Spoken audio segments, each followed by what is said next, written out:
Good morning, everyone, and welcome to the PT on ICE Daily Show. Today's topic, to cue or not to cue the pelvic floor under load.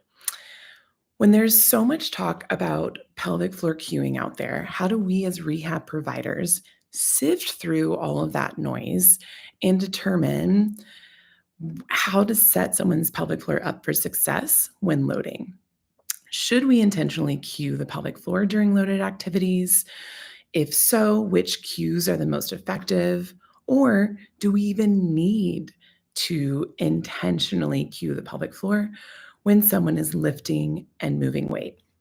Today, we'll chat about the desired strategy in the pelvic floor under load and which clients we may intentionally cue the pelvic floor for and those we don't. We'll talk about the best ways to cue and 4 exercises that are beneficial for pelvic floor practice. Before we dive deeper, I'll introduce myself. My name is April Dominick. I'm on faculty with our ICE Pelvic division, and I'm super excited to be with you all today. So, what would indicate whether or not we even bring up the pelvic floor in a clinic session? For one, we're listening to the client's symptoms, and they may be saying, hey, doc, at the bottom of my squat, I actually feel like I have some gas that comes out that I can't control. Or maybe they talk to you about leaking with their functional strength training or something like a cough or a sneeze. And these are all pieces as well as like any sort of pain that's on board, pelvic pain, hip pain, spine pain. So that's how we would even know, hey, should I start talking about or assessing the pelvic floor under load for these clients? So let's talk about what the strategy should be, what we're looking to see at the pelvic floor when it's under load. So here at ICE Pelvic, we like to use the A-frame analogy, which is there are 3 levels of a house: the basement, the first floor, and then up towards the attic. And if the pelvic floor is, we say, in the basement, then that signifies a more relaxed pelvic floor. It's lengthened towards the feet, ready for pee, poop, babies to come out. If the pelvic floor is at the first floor, then there's a little bit of tension to it, and it's just ready for what's to come. If the pelvic floor is at the attic, then that means that the pelvic floor is squeezed, it's lifted towards the head.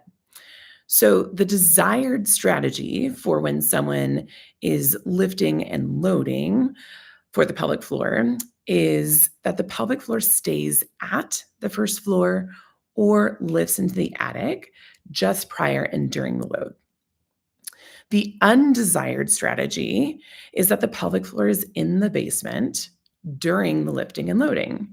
Because if it's in the basement, that means we're basically giving it permission to leak, to have urine come out that's unwanted, or gas, or maybe some pelvic heaviness.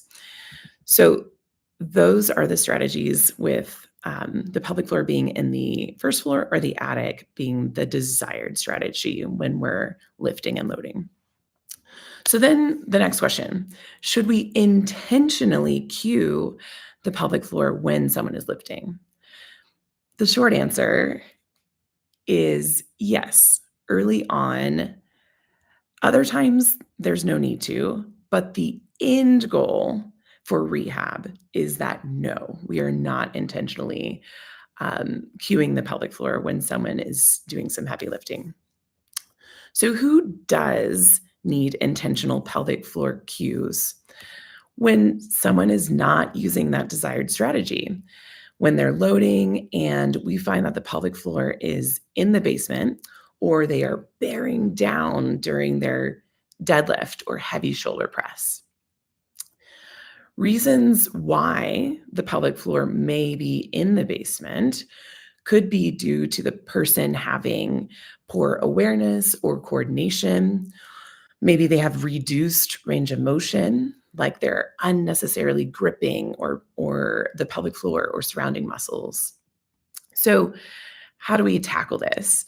To address someone who has poor body awareness, we'd first educate them that, hey, by the way, you do have a pelvic floor muscle group that supports the bottom of your core.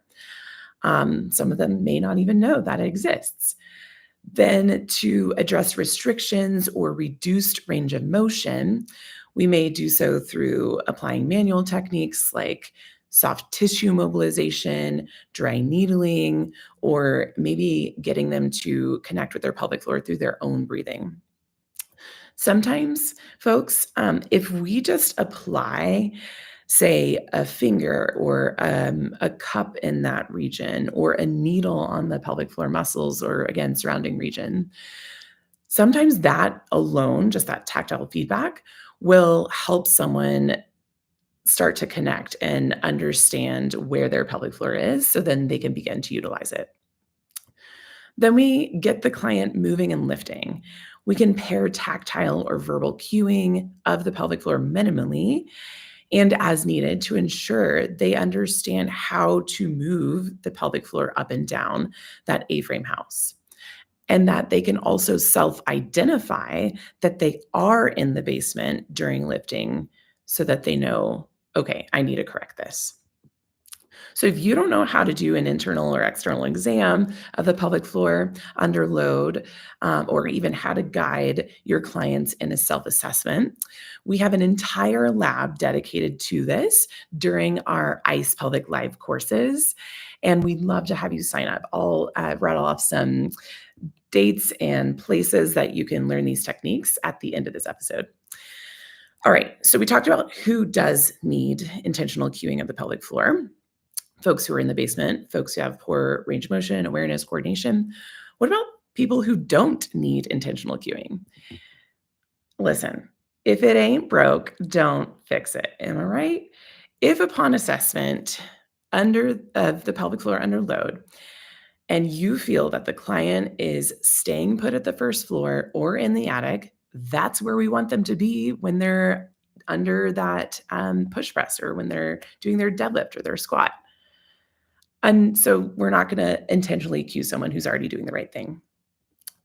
Or I'm not going to cue someone who the added cueing is going to cause an increased cognitive load and become more of a distraction versus a helpful tool. So the person I'm thinking of who likely wouldn't benefit from that pelvic floor cueing is someone who is constantly worried about achieving that perfect quote alignment, or reports, like, hey, does it look like my glutes are on? Or I'm really focusing on my quads, but also working on my breath. Like, they've got so many things already going in their brain. I'm not going to add another layer of be sure and look at or feel for what's going on at the pelvic floor at that moment. So, because when someone has all of that going on in their brain, that's going to put achieving optimal points of performance for the lift at risk. With these individuals, less is more. So we need to give our clients permission to trust their body and let the pelvic floor do what it naturally would during a deadlift, instead of giving them those 13 different things to think about, which then leads them to lifting with significant divided attention.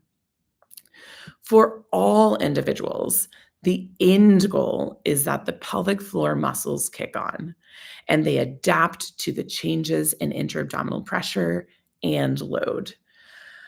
The pelvic floor is a part of an anticipatory muscle group with the rest of the deep core muscles, meaning I liken it to cruise control.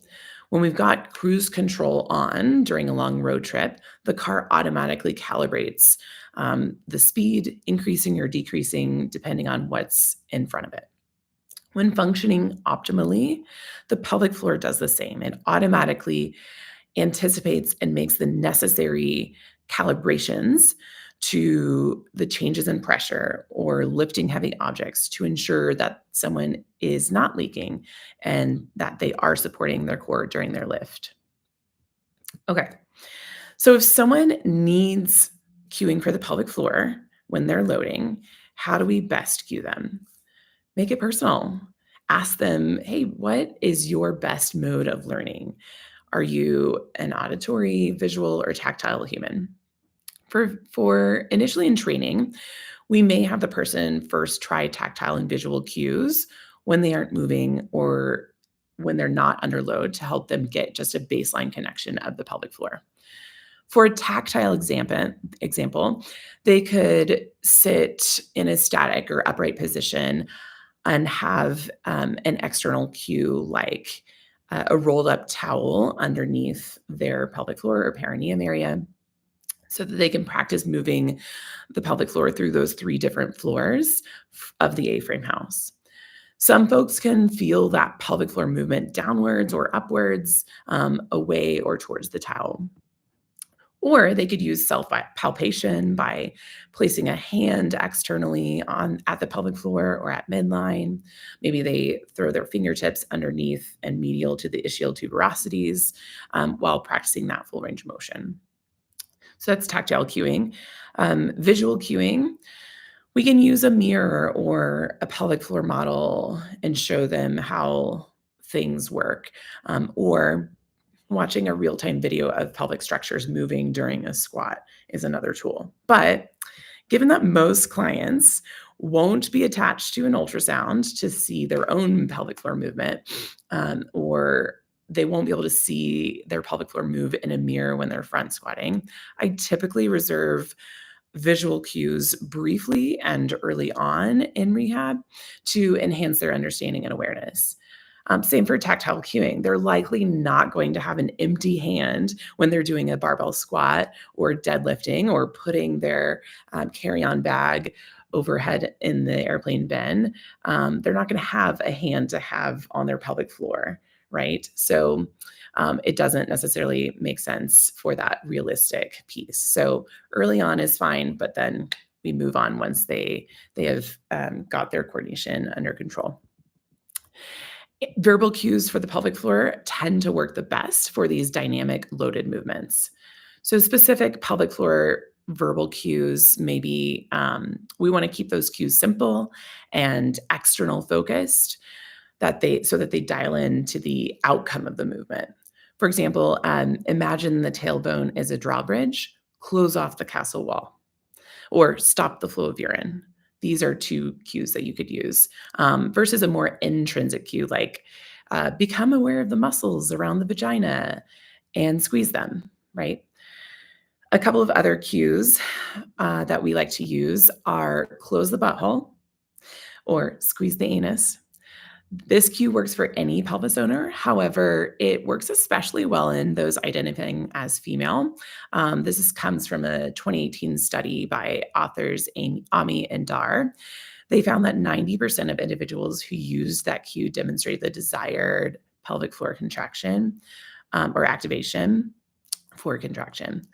And then I love the cue nuts to guts for those who have a penis or testicles. Ami and Dar looked at this population in another study from 2022 and found that about more than 91% of individuals with a penis demonstrated proper activation with this cue. Heck yeah. And so now I just want to end with 4 exercises to work on pelvic floor impairments and progressively build towards load. So deep squat, bird dog, step up, and any functional movement of choice are great selections. A deep squat is great for focusing on helping the individual work on their range of motion if they were lacking range of motion during assessment. So pairing that deep breathing with a deep squat, accessing the basement in that relaxed pelvic floor position. I like to use that deep squat because it's a functional movement. It introduces a bit of load due to gravity and can help those who maybe tend to grip more or hold more tension. Addressing coordination, if someone is lacking in coordination of finding those different levels or not, the timing is off. So they're in the basement when they should be at the first floor or in the attic. Doing something like a bird dog variation is great for that because it almost forces someone to have to use the pelvic floor without knowing they are. So not only can it work on range of motion, but it can sneakily work on awareness and understanding of the pelvic floor. And then I like to progress that to step up with running arms, because it is similar to a bird dog from a coordination standpoint, but being upright makes it a lot more functional and, of course, is going to load that pelvic floor even more. And then finally, loading it. Let's put it all together with moderate to heavy load with that functional movement, moving through body weight movements like the hinge or step up or um, the squat, whatever position you've found that they are in the basement in, and then progressively loading it with maybe wearing a weighted backpack or lifting with dumbbells, kettlebells, barbells, any sort of resistant bands. I often find that a lot of clients actually report they can finally feel connected with their pelvic floor when we progress them to a more upright position. Um, or, this could likely be due to the fact that they just didn't have a large enough stimulus when we didn't have load on them or when they were doing those body weight or supine movements.